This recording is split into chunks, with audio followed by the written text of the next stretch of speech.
Salud, este es el espacio radial de la gestión novela BCCOP. Hoy es lunes. ¿Lunes cuánto es hoy? 3. Lunes 3 de agosto del 2015. Y vos tenés información interesante, porque esto surgió en un momento, ¿verdad? Sí. Dale, estamos con Fernando Peña y Luis Rivas. Sí, ya no tenés que decir vos. Gracias. Esto para dígame, licenciado. Gracias, Luis Rivas. No, es muy importante porque, y aparte, gratificante, en especial para todos los que han peleado, caso de la Asamblea Nacional Permanente, que estuvimos reunidos con ellos hace unos días atrás, y realmente es gente que ha peleado tanto, ¿verdad?, contra este monstruo económico. Entonces, caducó el permiso de la minera Aratirí. El pasado 22 de julio, la ministra de Industria, Carolina Cose, firmó una resolución por la cual no se renovó el permiso de prospección en varios padrones de Florida de la empresa Aratirí, interesada en extraer hierro y otros metales mediante el proyecto Valentines.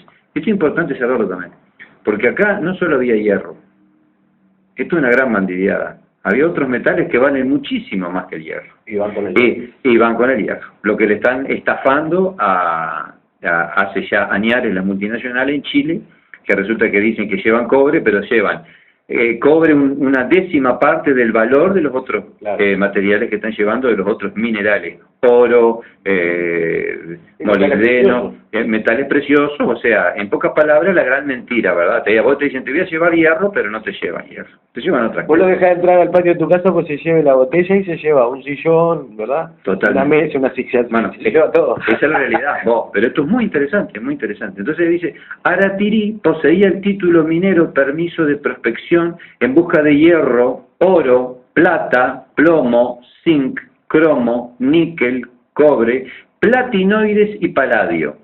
¿Viste? Pero esto no se hablaba, se dice hierro, ¿no? Entonces, afectando una superficie de 3.509 hectáreas en predios ubicados en la tercera sección catastral del departamento de Florida. La resolución señala que el título minero fue otorgado por resolución de 10 de agosto de 2010 por el plazo de 24 meses, contados a partir del día siguiente a la notificación de la resolución. Lo que ocurrió el 30 de agosto de 2010 agrega que la asesoría jurídica entiende que, en virtud de lo expuesto, dado que ha vencido el plazo establecido, corresponde dictar resolución declarando la caducidad de conformidad. COSE afirmó la resolución en virtud de lo informado por la Dirección Nacional de Minería y Geología y lo dictaminado por la asesoría jurídica del Ministerio de Industria, Energía y Minería. Mientras esto ocurre, no hay señales que permitan prever que el proyecto de Aratirí sea reflotado en esta administración. La extracción de hierro resultaba fundamental para garantizar la viabilidad del puerto de aguas profundas en Rocha. Qué interesante, es todo otro tema. Y el mineroducto. Viste qué interesante, ¿no? Porque con esto mueren varias cosas que eran absolutamente nefastas para el medio ambiente, para nuestra vida, para los pescadores, regasificadora. Acuérdate que tenemos puerto de aguas profundas, regasificadora. Todo eso vinculado a la minería. La regasificadora, una destrucción absoluta de las zonas pesqueras, ecosistemas hechos pedazos. Bueno, todo esto viene enrabado. O sea, una gran pelea. Dice, fundamental para garantizar la viabilidad del puerto de aguas profundas en Rocha, otro emprendimiento que se proyectó con fuerza en la administración de José Mujica y que por el momento no avanza. No obstante, el gobierno ha señalado su intención de mantener vivo el proyecto, aún sin Aratirí.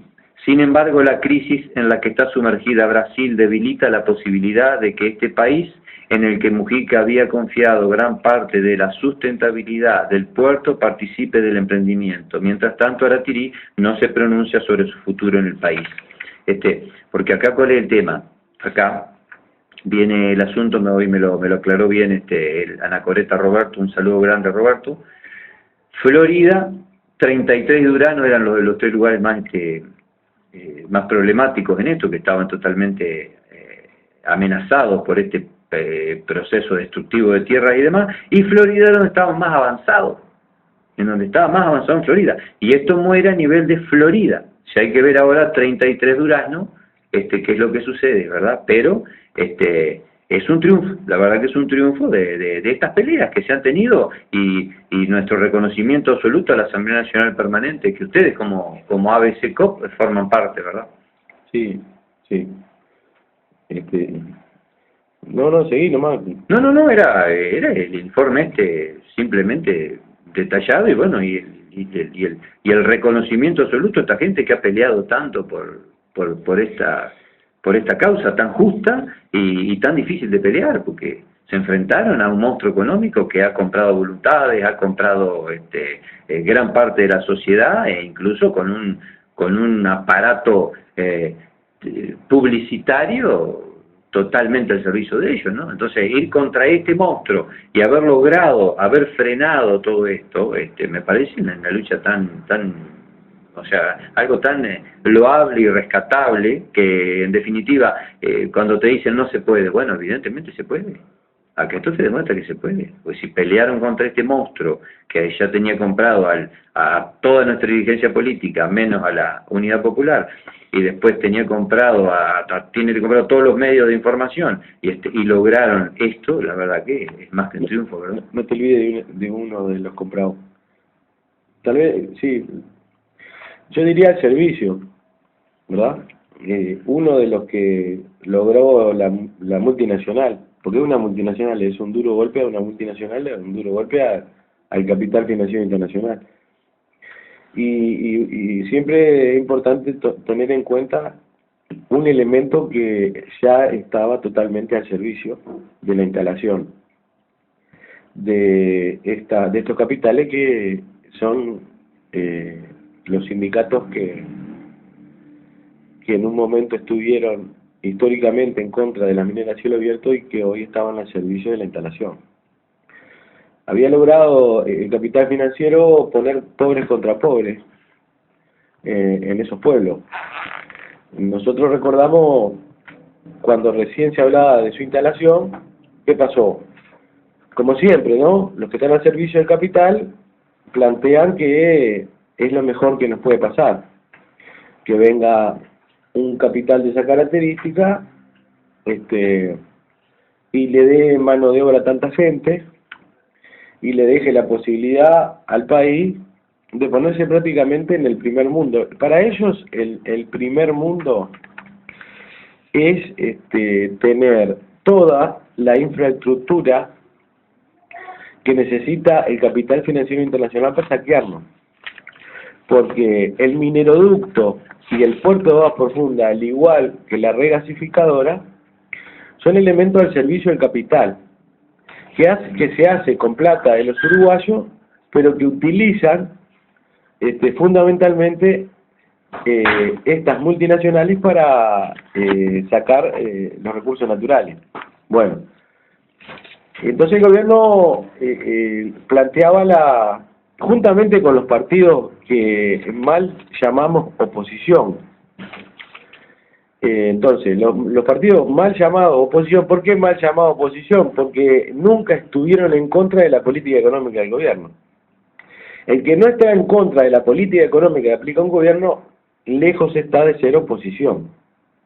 Entonces teníamos a un Luis Alberto Lacalle Pou, que decía, ¿cómo decía Gallego? ¿Te verdad con respecto a Luis Alberto Lacalle Pou, tenías a Lacalle Pou y tenías a Bordaberry, que eran ambiguos en sus declaraciones. Él decía, Luis Alberto Lacalle Pou decía no a la tirí, pero no decía no a la mega minería, ¿ah? Ambiguo. Y el otro decía sí a la mega minería, pero, o sea, Pedro Bordaberry, el hombre sin apellido, Pedrito, por eso a mí me gusta siempre nombrarnos, porque hay gente que niega su nombre y su apellido. Ahora incluso te digo, viste, para ser más populares, no dicen su apellido. Viste, ahora todos los candidatos son el nombre solo. Viste qué interesante. Sí. Eso es para ser más popular. Moreira, debemos reconocer tu Moreira. Sí, Moreira es el único. Sí, en eso sí me saco el sombrero, cierto. El único es Moreira. Le sirve más a Moreira que Juan Carlos. ¿No te das cuenta? ¿No te das cuenta? Es Juan Carlos, ¿no? Carlos solo. Carlito. No, es Carlito. No es el Carlos, Carlito. Bueno, Carlito. Bueno, a Carlitos le sirve ser Moreira. Los demás directamente no tienen apellido. Ahí arrancar y son nombres nada más. Sí. Antipopular el 90% o el 99%, pero con el nombre, como que así popularizan un poco más la cosa.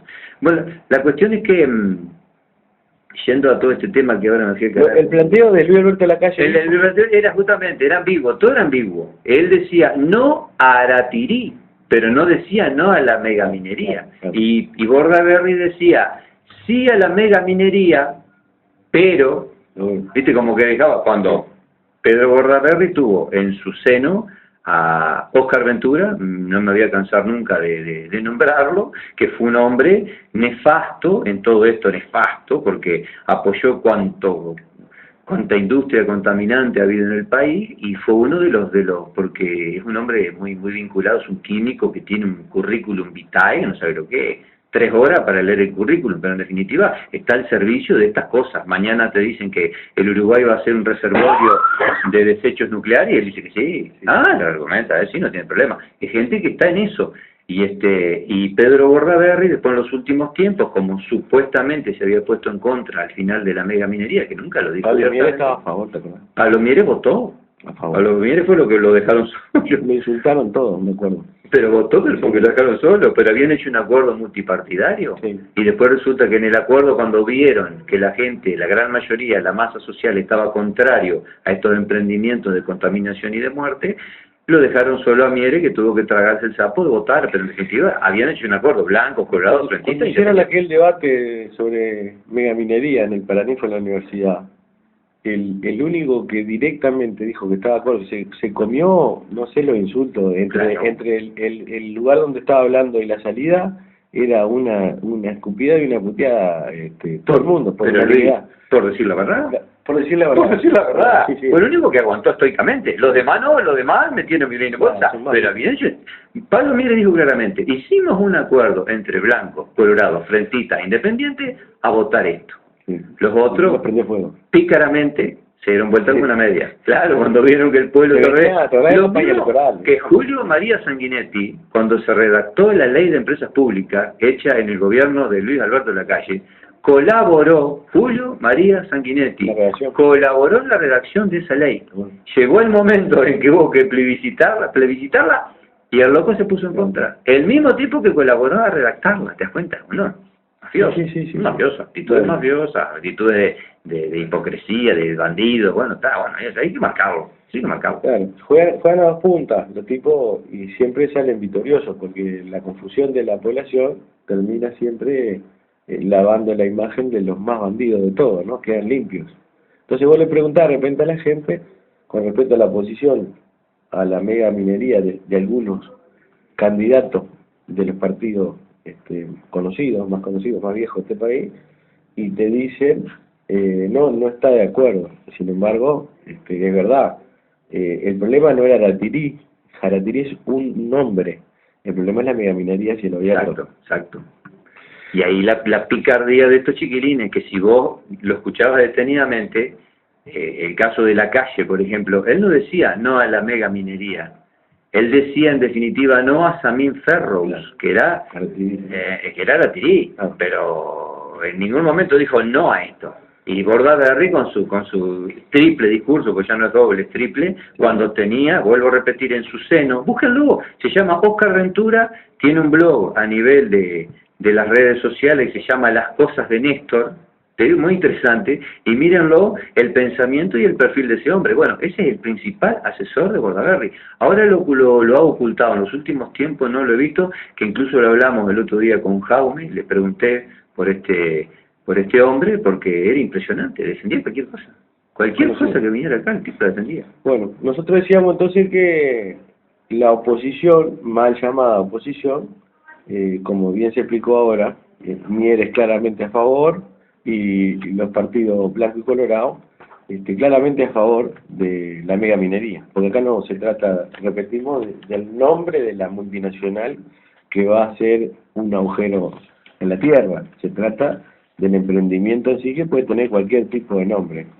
Entonces, un duro golpe al capital financiero internacional, un duro golpe donde se había logrado, como decíamos, captar a su servicio a los 4 partidos que en aquel momento tenían representación parlamentaria, Y lo más triste de la cuestión es que había logrado captar organizaciones obreras, como es el caso de metalúrgicos y construcción. Recuerdo cuando venía Roberto Borrachillo nos contaba de una remera que tenían puesto y decían, los que se oponen, ¿qué proponen? Sí. ¿No? Tales, todo armado, orquestado para justificar el disparate de este destrozo del país, ¿verdad? También los que se oponen, ¿qué proponen? Claro. También había una propaganda elaborada estoy seguro que no elaborada por los propios trabajadores, era una propaganda elaborada de otro lugar que hacían lucir a los trabajadores, que tenía que ver con el CIA, la industria extractiva. En un momento, uno de los dirigentes sindicales más al servicio de la política económica del gobierno metalúrgico decía que menos mal que se iba a extraer hierro, así el Uruguay entraba en la industria siderúrgica, ¿no? Como si te iban a permitir a vos producir para competir en el mercado internacional. Pero Luis, se le iban a llevar el hierro. Claro. El hierro acá no iba a juntar, no tenía ningún valor agregado, acá no había nada. Él iba a agujerear el mineroducto y el hierro que iba cayendo lo iba a traer y iba a fundar la industria siderúrgica en el Uruguay, seguramente. Te digo más, recuerdo que se fue, o sea, sale senador por el Frente Amplio, que era Jorge Saravia. Recuerdo que él quería, digamos, darle valor agregado, o sea, industrializar ese hierro que supuestamente iba a salir de esta minera, y recuerdo también hablar de que quería traer para darle energía a esta industria plantas nucleares. Eso lo recuerdo. Sí, eso fue terrible. Entonces, escuchás todo esto y vos decís, no, en ningún momento estuvo en el plan de nuestros gobernantes y demás hacer absolutamente nada fuera de llevarse, como se están llevando todos nuestros recursos naturales, llevarse el país, destrozar un país, hacerlo picadillo y llevárselo, nada más. Esa era la idea. Como lo que están haciendo con Montes del Plata, con lo que están haciendo con la soja, ¿verdad? Una cosita, algo parecido, ¿no? Bueno, el pueblo la primarización de la... Seguro. El pueblo resolvió un problema que nosotros veníamos planteando hace unos programas atrás, ¿no? Cuando decíamos, los trabajadores tienen sus organizaciones, los jubilados sus organizaciones, el pueblo tiene sus instrumentos, sus herramientas para reclamar cuando los gobiernos le dan la espalda. Y justamente el otro día nosotros decíamos, y no, ni por asomo, estábamos al tanto de que se cumplía el plazo de la firma del contrato. No, tampoco sabía yo. No pensábamos en eso. No. Pensábamos cómo hacíamos para forjar nuestras propias herramientas de lucha, siendo que las naturales, las tradicionales, ¿y cuáles son? Las asociaciones de jubilados históricas en nuestro país y las organizaciones obreras históricas en nuestro país están al servicio del capital. Entonces decíamos que el pueblo, cuando pasa esa situación de que el capital logra captar a las masas sociales organizadas con sus propias herramientas, el pueblo debe indefectiblemente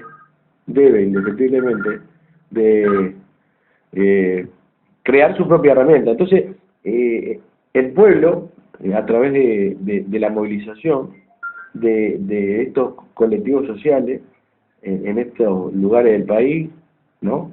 Como es allá Cerro Chato, Valentino, ¿no? La Ruta 7, todos esos lugares. Claro. Crea una herramienta. La herramienta se llama Asamblea Nacional Permanente, ¿no? Es el colectivo general, ¿no? Fundamental. Pero nace de colectivos de gente que se veía ver perjudicada por la instalación, ¿no? Y logra jugar un gran papel para que esto se frene.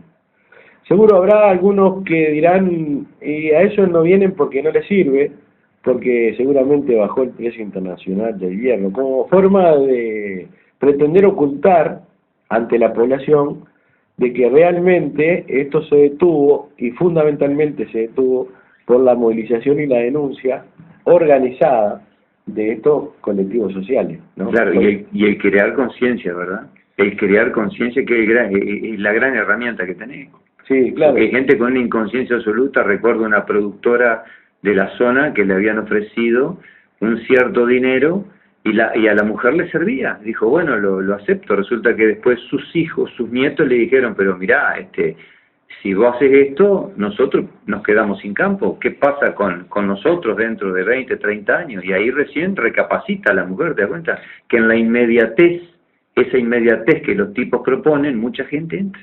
Sí. Y ahí está después el grave error, porque después terminás con un campo que es un cráter, terminás con un no sé, una cantera, que se servirá para baño, después contaminado. No, hay datos concretos. Ya se había estudiado que el cráter, o uno de los cráteres, porque no es uno solo, iba a tener, para ser llenado, porque se pensaba llenar con agua de lluvia. Y para ser llenado con agua de lluvia, iba a demorar 80 años. Un poco para tener idea. Y creo que era el diámetro, era el territorio de más de un departamento, ¿no? El perímetro es terrible. Está más allá del saqueo y la contaminación. Sí, acá te lo digo acá, que dice, afectaba una superficie de 3.509 hectáreas.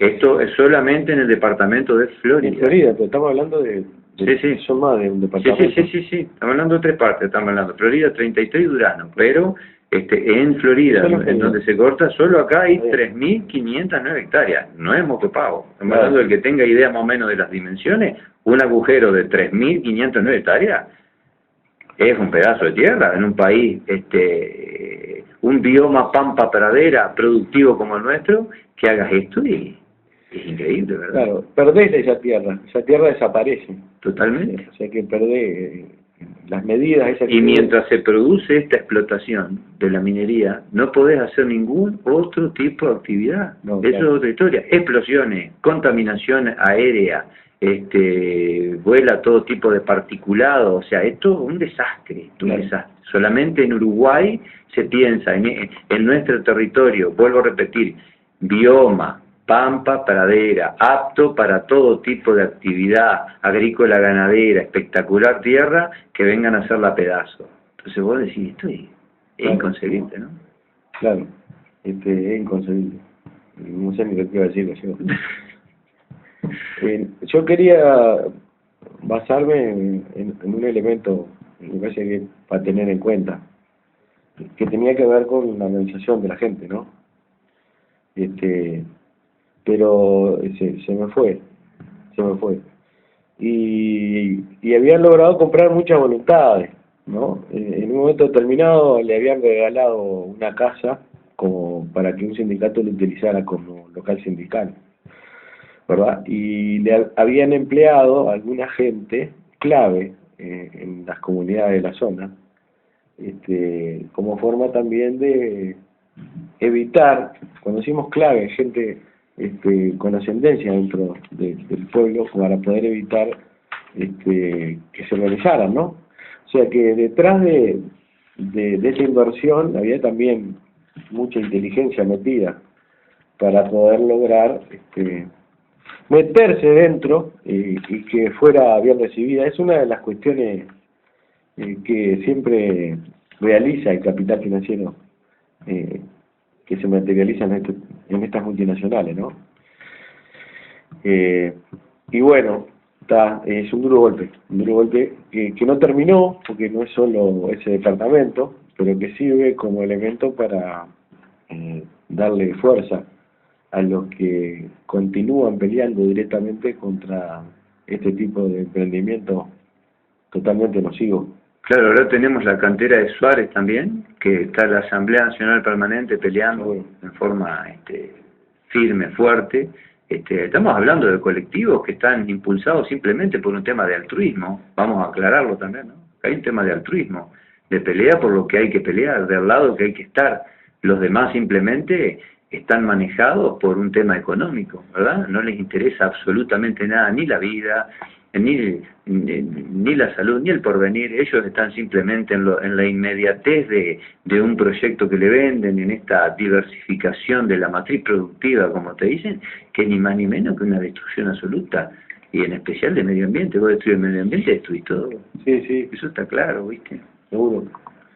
Parece mentira, hace algunos años atrás era, creo, más fácil explicar la pelea contra el sistema capitalista, ¿no? Y nosotros lo hicimos durante mucho tiempo.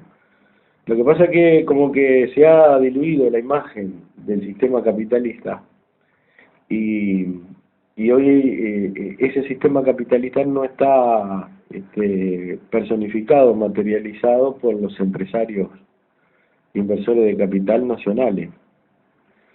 Entonces es difícil ver que estamos peleando contra el mismo sistema mucho más fortalecido. Las corporaciones. Seguro. Claro. Los grandes grupos económicos que han comprado voluntades. Vaya a saber, porque nunca se sabe cuáles son los beneficios que tienen estos gobernantes traidores a su propio pueblo, ¿no? ¿Cuáles son los beneficios que tienen? Porque indefectiblemente beneficios tienen que tener.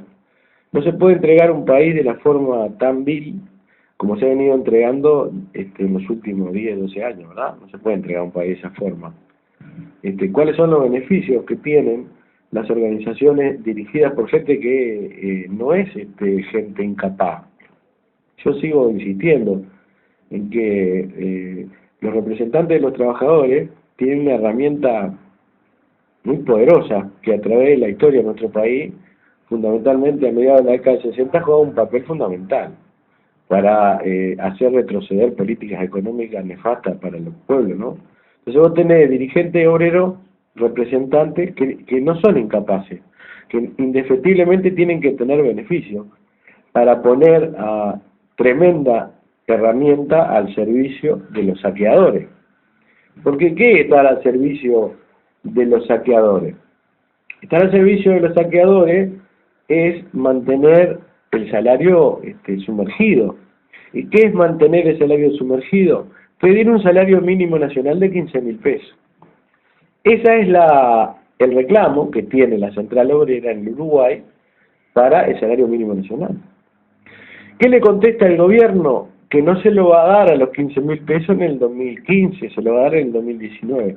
O sea que le tira 4 años más de inflación encima del poder adquisitivo de la gente para darle lo que la organización que siempre estuvo al servicio del mismo gobierno, al cual pertenecen todos y cada uno de los dirigentes del movimiento obrero, es bueno saberlo, todos y cada uno de los dirigentes del movimiento obrero oficialista pertenecen a las filas del Frente Amplio. Eso es indudable.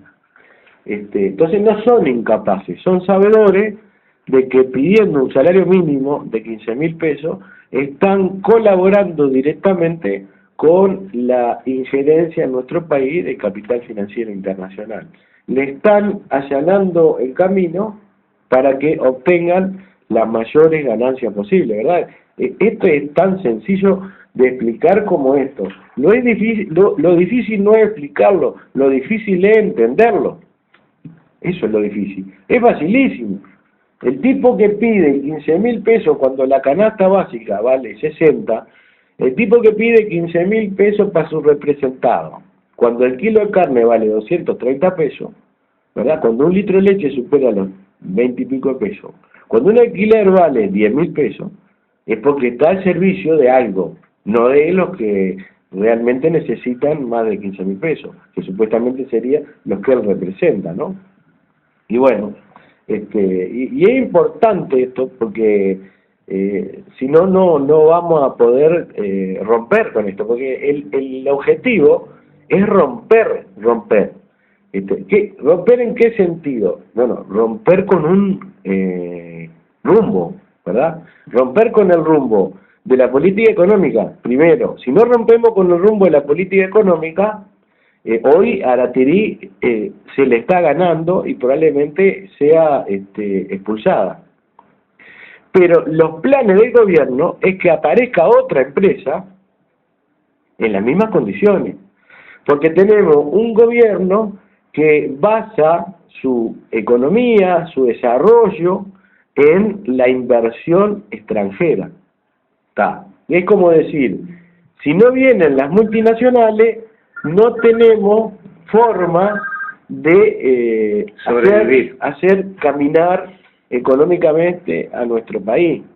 Por eso la desesperación de los gobernantes de salir a buscar capitales fundamentalmente extranjeros. En un capitalismo que se hace pedazo a nivel mundial, naturalmente lo que buscan estos capitales que andan por el mundo es poder obtener la mayor ganancia posible, basado en salarios miserables y en condiciones leoninas, como decíamos el otro día, que le permitan, con una seguridad jurídica sólida, saquear nuestro país. No, eso, Luis, vamos a ser claros en esto. Esto es como decir, las empresas vienen, esto es el sueño del pibe. Vos podés decir, este es el sueño del pibe. O una empresa que llega a un país que compite de forma absolutamente desigual a los propios habitantes del país, que pagan impuestos, que vos antes de arrancar en un nivel comercial te piden BPS, DGI, resulta que llega esta gente, no pagan un solo mango, evidentemente, es como soñado, ¿verdad? Pero qué lindo sería que esas condiciones sean dadas para quienes dejan el dinero acá, que somos en definitiva los que habitamos este país, los orientales, los uruguayos. En cambio, estas condiciones de absoluta prebenda son dados para quienes en definitiva no dejan nada acá, se llevan todo. Y con respecto de qué se llevan, que el otro día estaban hablando, qué están exportando estas empresas, llámese Montes de Plata, que estos días está poniendo tanto dinero en campañas para sanear imagen, y yo creo que lo que más están exportando es nuestros recursos naturales, nuestra salud, eso es lo que están exportando, eso es lo que se están llevando, nuestros recursos naturales, nuestra salud, y ni más ni menos que el porvenir de la gente.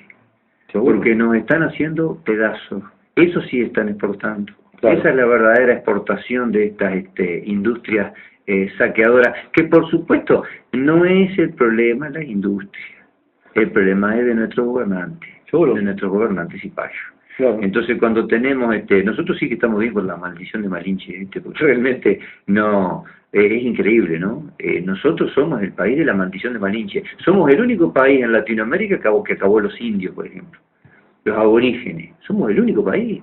Creo que no hay otro lugar que se hayan hecho pedazos a los aborígenes. En la Argentina la famosa campaña del desierto tenía como objetivo la erradicación total. Bueno, pero te quiero decir, nosotros lo logramos, pero nosotros lo logramos. Tristemente, somos tristemente célebres. Acá no quedó ni uno. Estamos en el tapete, logramos eso. O sea, somos un desastre a nivel etnia, a nivel oriundo. Imagínate, Artigas, ponían en lo más alto, ponían los charrúas. Sí. El escudo de Artigas, el escudo de José Gervasio Artigas Arnal, ponía los charrúas arriba todo. Van a ser los más privilegiados. ¿Quiénes? Los originarios, no. Nosotros acá lo acabamos. En la época de Rivera, que muchos lo reivindican y todo lo que quieran, pero fue una masacre, que venía la pelea por muchos años, porque los indios no se amoldaban supuestamente a la nueva forma de vida y demás, pero fue una masacre que se hizo, ¿verdad? Para quedarse con la tierra, ¿no? Fue una masacre, exactamente, para quedarse en los dominios, en los pocos dominios que ya le quedarían por Echarrúa, ¿verdad? Esto pasó en el mundo entero. Sí, y sigue pasando. Sí, por supuesto, y sigue pasando. Porque nosotros venimos a hacer hoy los charrúas del presente. Pero fíjate que nosotros no nos amoldamos al discurso oficial. Y bueno, ¿y quiénes somos hoy? Claro. Y bueno, somos los charrúas del presente. La tala del Amazonas está haciendo desaparecer comunidades indígenas milenarias. Está haciendo desaparecer, ¿no? Ahora hay una represa que le están armando. Claro. También ese embalse saca miles de indios de la vuelta. Bueno, y todos los daños colaterales, ¿no? que eso significa. Nosotros decíamos que en un capitalismo que se está haciendo pedazo, ¿no? Con los capitales, los grandes grupos económicos hoy tienen esa necesidad imperiosa de sabedores de las crisis que viven los pueblos producto del mismo sistema, corren con la ventaja de aparecer como salvadores, ¿verdad? Entonces cuando vos encontrás, hoy por ejemplo, ¿no? Estamos atravesando una crisis bastante jodida, que tiene 40.000 trabajadores en el seguro paro, estamos hablando de nuestro país, y tenemos a cientos de miles de trabajadores con salarios que rondan los 15.000 pesos. Sí, y menos también. Y menos también, y jubilaciones menos también. Sí. Entonces, cuando aparece la posibilidad de que un sabandija, ¿no?, inversor de capital, sabedor de las condiciones en las que se vive, pueda ingresar al país, ¿qué hacen los gobernantes? Pintan como salvación frente a la necesidad del pueblo, y el pueblo, no politizado, termina aceptando este tipo de condiciones y ve al capital como salvador realmente, cuando no es otra cosa que hipotecar el futuro. Nos saquean lisa y llanamente. ¿En qué condiciones puede quedar un país que sus principales rubros desde el punto de vista económico están en manos de capital extranjero? ¿En qué condiciones puede quedar un país, ¿no? ¿Qué posibilidades de revertir la situación en el futuro quedaría? Si ahora le agregamos que están echando mano con la luz prendida y a cara descubierta a lo que va quedando de las empresas del Estado, ¿no? ¿Verdad? Sin tiza, vos. No, acá no se percibe. Otra vuelta discutíamos eso con unos amigos. Claro. Le digo, acá no se percibe el tiza, está sucediendo. Claro. No precisás ningún tiza, nada. Cuando vayas a firmar el tiza no vale la pena. No vale la pena, ya está. Seguro. Ya está regalado.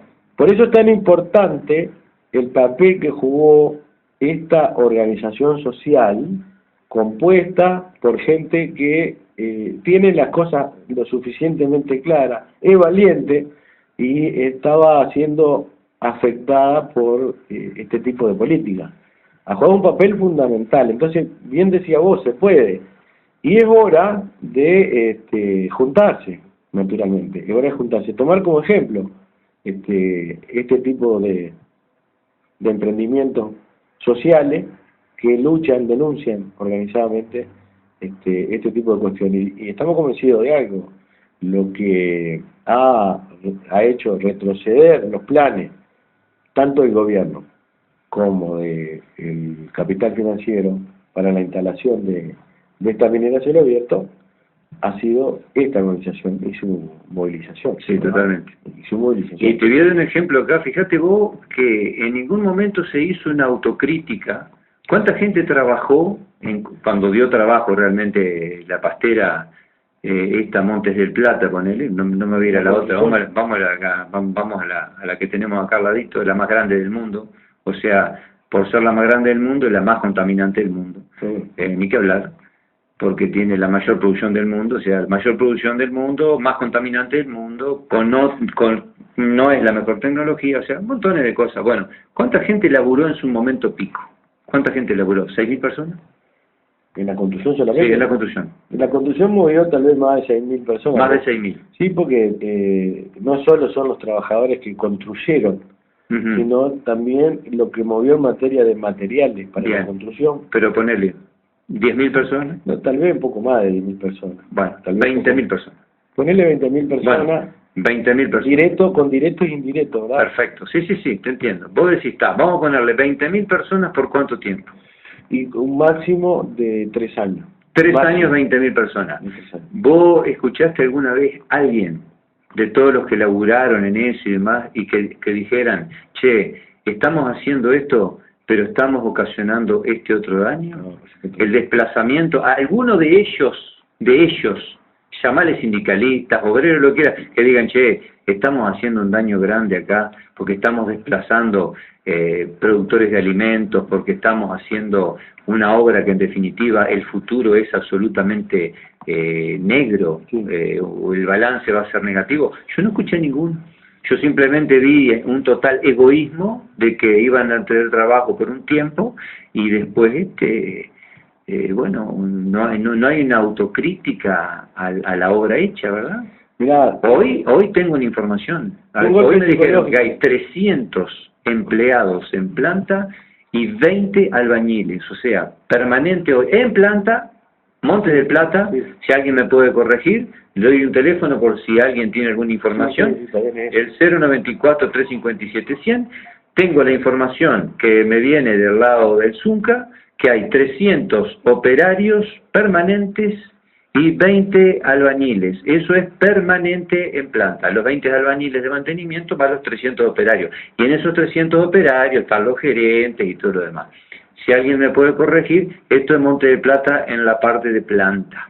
Sí. Porque ellos dicen que trabajan 5.000. No, claro. 5.000 en forma indirecta. Claro, vos ponele, yo no sé hasta qué punto, está bien. Lo que desplazó el emprendimiento que lleva desde el año, de mediados de la década del 80, que arranca con la forestación. Claro, porque Monte de Plata es forestación, ¿verdad? Expulsó Monte de Plata es forestación.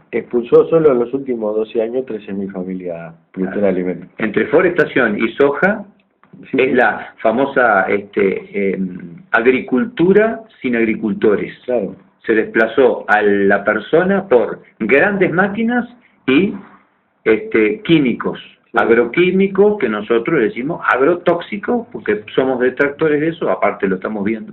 No precisamos que nos digan que no, porque lo estamos viendo. Si algo que estás viendo, es que en lo empírico, en lo que se ve, en lo que sabes que es así, es un agrotóxico que están todos los cursos de agua en el Uruguay podridos. Ahora hay una masacre terrible, no sé si lo viste, una masacre terrible de ovejas que están bebiendo del Río Negro y quieren saber, pero masacre de ovejas.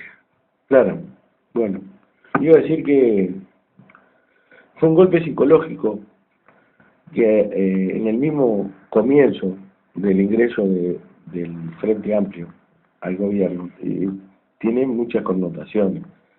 Que el Frente Amplio haya seguido al gobierno por primera vez en la historia fue un golpe psicológico, no solo para el pueblo uruguayo, sino para América Latina. Todavía quedan por ahí desparramados algunos en América Latina que dicen que el Uruguay está gobernado por una fuerza de izquierda que defienden los intereses del pueblo. Todavía quedan algunos. Pero en el año 2005, junto con el ascenso de Lula, ¿verdad?, en Brasil, parecían que Tabaré Vázquez y Lula iban a ser un poco menos que el resucitar de Simón Bolívar ¿verdad? Y algún otro que no me sale ahora, héroe, que iban a liberar a América Latina, ¿no? Yo recuerdo, porque yo me recalentaba porque, y lo conté, digo, yo vi gente acá en Colonia, y Lula es uno de los traidores más grandes. Bueno, la camiseta de Lula como que era... Lula tenía de vicepresidente, recuerdo, un multimillonario. Escuchame, Lula fue propuesto candidato a presidente del Banco Mundial. Mira, no sabía. Sí, antes, No sabía. cuando ni bien terminó, No sabía. ni bien terminó su periodo de gobierno, Hizo también los deberes y que lo quería llevar el Banco Mundial. lo habían puesto candidato. No sabía. Bueno, está, Bueno, pero qué buen dato. Seguro. Bueno, Buen dato. claro, el boom. El boom era, bueno, todo el mundo esperando esa movida de las raíces de los árboles, ¿no? Porque eso es un mensaje realmente, no sé cómo decirlo, bien hecho. Tipo asume, Tabaré Vázquez, el desagradable Tabaré Vázquez, asume y va a mover las raíces de los árboles, pues lo dicen. Festejen, uruguayo, vamos a mover hasta las raíces de los árboles. Claro, te lo estaba hablando de la forestación. El asunto es que ese boom viene acompañado de una inversión sin precedente en la historia de nuestro país. Entonces, digo, es un golpe psicológico, ¿verdad?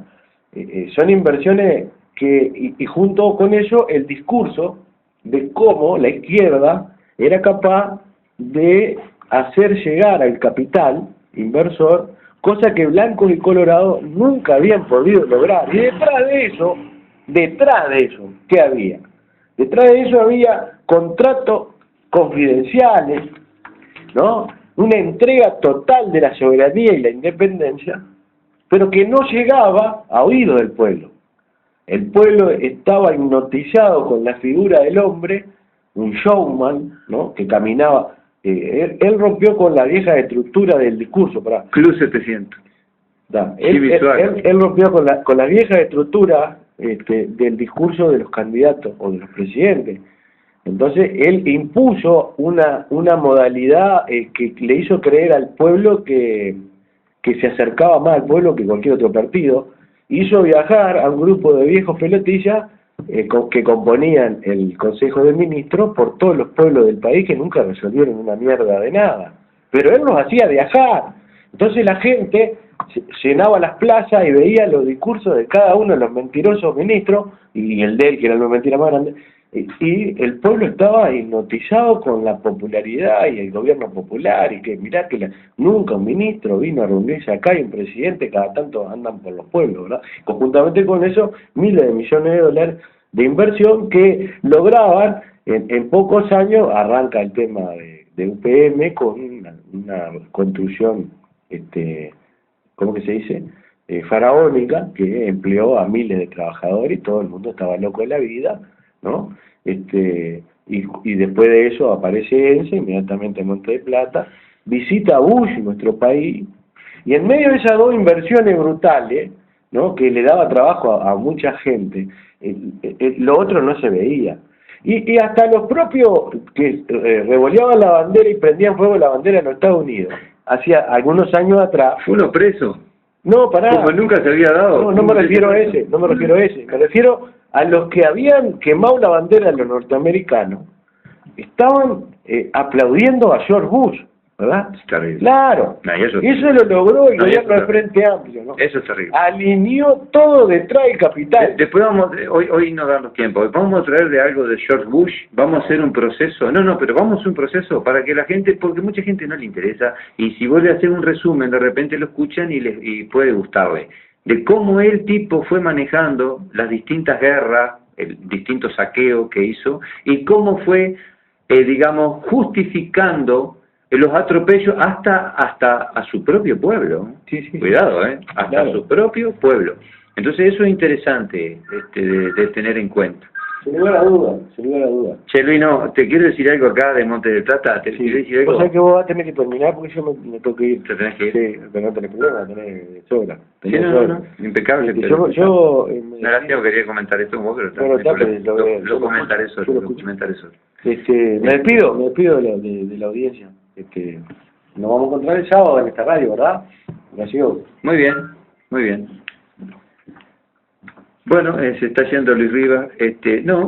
Seguir hablando de este tema. Imagínense ustedes cuando hablamos de industria. Ustedes vieron estos días cómo el caso de Montes del Plata ha metido muchísimo dinero ahora para sanear imagen. Creo que eso evidencia que hay una cierta conciencia en la gente de que las cosas no son lo que dicen, ¿verdad? Lo hemos visto en caminerías paupérrimas hechas pedazos, que ellos destruyen pero no pagan, gente que ha sentido muy firmemente las emisiones de la planta, gente que vive por lo general no tan cercano, porque el efecto paraguas que usan con esa gran chimenea de 100 y pico de metros logra también que se disipe mucho más la emisión, entonces de repente cae mucho más a cierta distancia de la planta y de repente no tan cerca. Y tiene que ver también con el tema cuando el plafón está bajo, cuando hay días de tormenta y demás. Entonces cuando uno habla de todas estas cosas, yo el otro día estaba mirando de todas las bondades que ellos manejan y de todas estas cosas tan maravillosas que es el caso de Monte de Plata. Y bueno, y yo miraba una convocatoria que ellos hacen, una convocatoria de tema de salud, y uno piensa cuando habla de una empresa altamente contaminante que incluso han sido hasta procesados en diferentes países por este tipo de industrias, que hay países que están prohibidas, ¿verdad? Estas industrias a nivel europeo prácticamente ya no se instala ninguna, entonces las trajeron para acá. Unos dicen, bueno, sí, pero es una gran mentira esto porque el planeta es uno solo. Sí, el planeta es uno solo, pero yo les puedo asegurar que los efectos contaminantes se van a sentir mucho más acá que en Europa, podrá llegar a algún poco de emisión por las aguas y demás, pero que los que vamos a sufrir la alta contaminación vamos a ser nosotros, no los europeos. Y el tamaño de estas plantas en Europa tampoco ya son concebidas. Entonces nos trajeron esta alta contaminación para este lado, y fíjense ustedes, cuando uno piensa en una convocatoria en salud, uno piensa que si Montes de Plata, que es altamente contaminante, va a convocar con respecto de un cuidado del medio ambiente o no sé qué, siempre hablando de emisiones gaseosas y tanta cosa que puede estar afectando la propia planta, el medio ambiente. Pero fíjense ustedes que ellos hablan de una implementación de proyectos y prevención en salud comunitaria en el área de influencia directa de Monte de Plata. Dice, esta convocatoria se encuentra enmarcada en la agenda de los proyectos sociales que lleva la industria de Monte de Plata, y tiene como finalidad identificar organizaciones públicas y privadas no gubernamentales para desarrollar e implementar proyectos de intervención y prevención en temas de salud comunitaria. Y acá uno dirá, bueno, sí, está bárbaro, hablarán de todos los temas, en definitiva, que ellos tienen una incidencia frontal, el caso de contaminación de agua, de suelo, de aire, ¿verdad? Pero no, ¿saben en dónde ellos hacen esta convocatoria? Son salud comunitaria vinculados a violencia de género, salud sexual y reproductiva. A ver si esto queda medio claro, porque es un poco hasta como gracioso, ¿no? Salud sexual, violencia de género y reproductiva. Para que vean ustedes el alto grado que tienen de manejo de la opinión pública, ¿no? Que llegan a hablar cualquier cosa, y tristemente son aplaudidos. Y lo que más encontramos con respecto de toda esta situación que estamos viviendo es el alto miedo que tiene la gente a expresarse. Y eso es realmente triste, porque evidentemente si hay algo que paraliza a una población es el miedo. Y cuando la gente tiene miedo es complejo el asunto. Porque más allá que te digan, no, contra eso no se puede, no, pero lo que más paraliza a la gente es el miedo a que te cierren las puertas, el miedo a que socialmente se te mire mal, el miedo a que te traten de loco, y la verdad que yo prefiero que me traten de loco enfrentándome a este disparate y no viendo lo que está sucediendo a nivel del mundo, y que me digan que soy cuerdo. Prefiero realmente que me tilden del loco mayor que pueda existir y no ser un cuerdo y que apoye el disparate que estamos viviendo y la gran mentira que es este cambio absoluto de matriz productiva que tanto, pero tanto daño nos hace. El otro día estaba hablando con unos amigos, me estaban comentando, bueno, ellos tenían su pequeña quinta, que no tiraban manteca al techo, pero de ahí se alimentaban, habían logrado también de repente algún poco de venta de eso, o sea que les servía, incluso habían estado también en el tema apicultura. Resulta que en uno de los campos que hacían la zona de apicultura, la parte de quinta, les plantaron eucaliptus toda la vuelta y los campos quedaron secos, les chuparon el agua, tenían unos pozos ahí, me decían que ya no tenían más agua. Entonces imagínense que si lo estamos viendo a cada paso, cómo será lo macro, ¿verdad? Si uno habla con poca gente y te cuentan de la situación tan jodida que vive. Y con respecto de la apicultura, ellos tenían otros amigos también y me estaban diciendo que terminaron arrendando sus campos porque en definitiva ya el negocio de la apicultura ya no les servía, y en esos campos ahora hay soja transgénica con todo lo que ello implica, ¿verdad? Entonces son esas cosas que a uno lo indignan lo golpean y te hacen mucho daño, porque en definitiva es ni más ni menos que el jugarnos la vida en todas estas cosas, ¿verdad? El otro día estaba mirando un reportaje que le hicieron a Diego Jaume.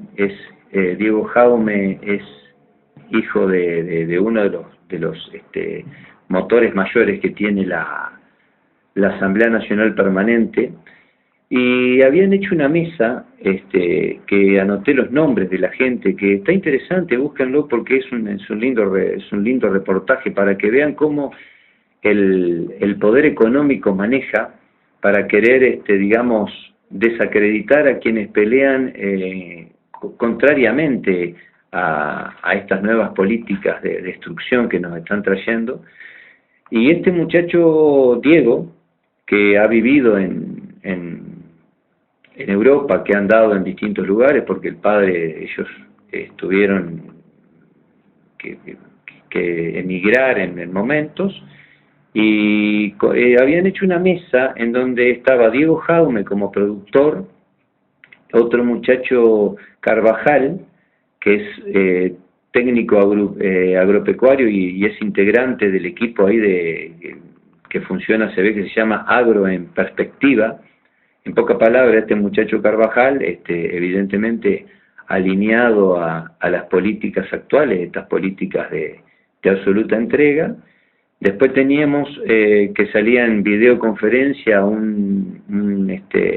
que era de la Universidad de Columbia, ni más ni menos que de Estados Unidos, que era Walter Betgen, y había dos periodistas que no recuerdo los nombres, y una muchacha era una investigadora chilena, Gabriela Eguren, y en Chile ustedes saben que tienen forestación, están las plantas de celulosa ahí, que han hecho destrozos impresionantes en la zona de Valdivia, todo eso ahí. Lo recuerdo, una catástrofe tremenda que fue ahora cuando se empezó a dar en un santuario de los cisnes de cuello negro que se hablaba, y bueno, una muerte absoluta de toda la biodiversidad por esta industria. Entonces este muchacho Jaume, que estaba siendo prácticamente atacado por todos eran 5 contra 1 en esa mesa, es triste pero es así, digamos las cosas como son. Entonces la consigna que ellos utilizaban, aparte de una consigna ya tendenciosa, mentirosa, era si se podía alimentar a mayor población mundial sin el uso de agrotóxicos, ¿no? O sea, en pocas palabras, ya querían como tendenciosamente llevar el diálogo a que todos los allí presentes dijeran, bueno, no se puede hacer más nada que seguir con el uso de pesticidas, de agrotóxicos, porque no podemos alimentar a mayor población. Y eso está demostrado que es una gran mentira, ¿verdad? Porque imagínense ustedes, si nosotros acá agarramos un libro contable en el debe y en el haber, creo que ese libro contable nos daría un desastre. Porque si miramos lo que nos han dado los agrotóxicos, los organismos genéticamente modificados, sea soja, desde eucaliptus y todo lo que se ha traído a este país, si uno lo mira detenidamente, y nos han dejado ríos contaminados, espejos de agua que no queda nada, tierras infértiles, porque la tierra que no se produce el cambio de cultivo, y qué mayor monocultivo que un eucalipto, que cuando uno lo planta demora años en crecer, y eso sí que es un monocultivo, ¿verdad? Porque una cosa cuando se habla de que se cambian los cultivos cada tanto tiempo, pero en el eucalipto uno lo planta y ahí pasan años para que ese bosque crezca, un bosque aparte que es contrario a la biodiversidad.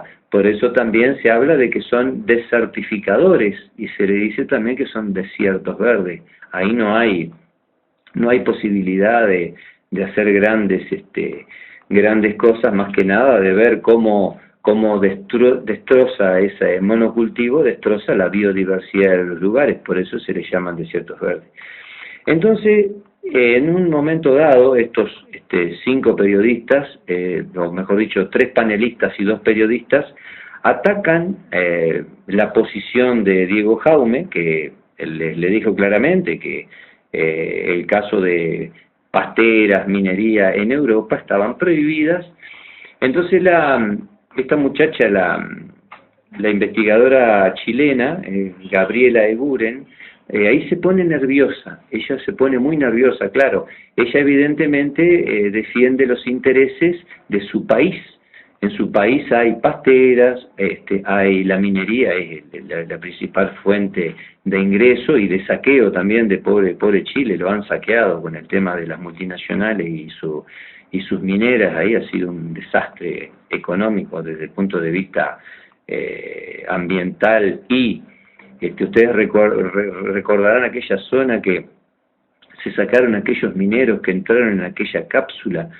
Yo un día hablé con un muchacho Rojas que era encargado de dar los créditos a las mineras, y este muchacho me decía que él vive en esa zona y que toda la zona es absolutamente minera. Hay ese tipo de minas como la que sacaron estos mineros que habían quedado encerrados ahí abajo, pero también tienen las minas a cielo abierto.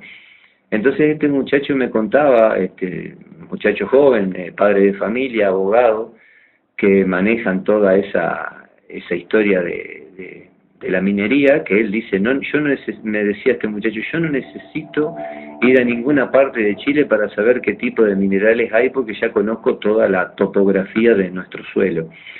Entonces me contaba este muchacho, que uno lo escucha y te da como, no sé, como escalofrío, como te lo cuentan. Dice, cuando el viento viene de tal sector, nuestro pueblo se llena de polvo, un polvo que trae de todo tipo de sustancias tóxicas y hasta radiactivas. Entonces yo le digo, Rojas de apellido este muchacho. Entonces yo le digo, pero hermano, ¿y no hacen nada con ese tema? Y te mira como que como que es normal. ¿Te das cuenta? Se dan cuenta que una persona que está ya acostumbrada a respirar sustancias tóxicas y tiene a su familia también ahí. Entonces, al grado que llegamos de inhumanizarnos, que ya entramos solamente en el hecho de ver el dinero, porque esta gente está muy bien económicamente, pero ¿qué es bienestar? Bienestar es que mañana le digan, mirá, tu hija tiene un cáncer de tiroides porque le llegó a mucha sustancia radioactiva a ese nivel, y vos podés decir, como padre, ¿qué debes sentir? Bueno, es una cosa muy extraña. Este mundo realmente es extraño, y que si los propios damnificados no hacen nada, es complejo. Esta gente, si bien es damnificada, pero también es privilegiada porque sacan dinero de eso, pero vuelvo a repetir, ¿qué es calidad de vida, verdad? Porque si estamos respirando sustancias tóxicas de todos los colores y hasta radiactivas que salen de las propias minas, en especial las de cielo abierto, imagínense ustedes cuáles son las prioridades de esa vida, o cuáles son los valores, en definitiva, que han logrado con el correr de los años. Bueno, y siguiendo el tema de este amigo Jaume, que es uno de los que más impulsa la Asamblea Nacional Permanente y esta lucha constante contra este disparate que estamos viviendo, y ojalá se logre cortar de cuajo en nuestro país. Discutían. Entonces, cuando en un cierto momento este muchacho les dice que en Europa estas plantas, el caso por ejemplo, él habló incluso de la ciudad, la nombró Alicante, habían prohibido tanto pasteras como, o sea, estas fábricas, pastas de celulosa, como la minería. Entonces ahí saltan todos prácticamente al unísono, todos los otros, los 5 que estaban contrarios de la posición de Jaume, Y le dicen, bueno, pero en Europa son una manga de hipócritas. Entonces Jaume, muy bien, perfecto, dijo lo que tenía que decir. No, dice, no son hipócritas, son vivos. Ellos no contaminan sus lugares. Las trajeron para acá. Entonces la